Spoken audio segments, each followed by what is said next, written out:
ওই শোনো, মসজিদের মাইকে এলান আসছে, মালেকুল মউত কাকে জানি পাকড়াও করেছে। বলছি সবাই ইন্না লিল্লাহ একই হয়ে গেল। কিছুক্ষণ আগেও তো মানুষটা কথা বলতেছিল। লোকটা বড়ই ভালো ছিল। হাই খোদা দয়াময়, দয়া করে মানুষটার যেন বেহেশতে ঠাঁই হয়। কত মানুষ এলো গেল, কত মধুর স্মৃতি, কত দিনের কথাবার্তা, কত মধুর প্রীতি। কত বড় দালান ছিল, কত সুঠাম দেহ, বাড়িখানা তার ফুলের বাগান, টাইলস মোড়ানো শত। টাকা পয়সা সম্মান সম্পদ কম ছিল না তার। দুনিয়ার যত দামি জিনিস বাহারি অলংকার। সুবাসিত সুন্দর মানুষ, দশের মাঝে এক, তাহার হুকুম মানত সবে, সম্বোধন করত শেখ।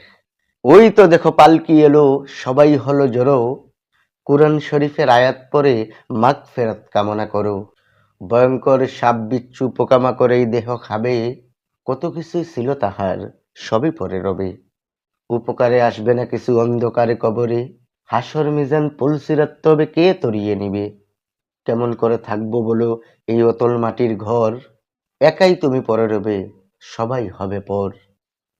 হৃদয়ের মাঝে যাহার আছে আল্লাহর প্রতি ভয়, নেকামলার মজলুমের প্রতি যারা অতি সদয় রয়, পিতামাতা আত্মীয়ের হক রক্ষা করো সবে, চাপ দিবে না কবরের মাটি বরং আরো প্রশস্ত হবে।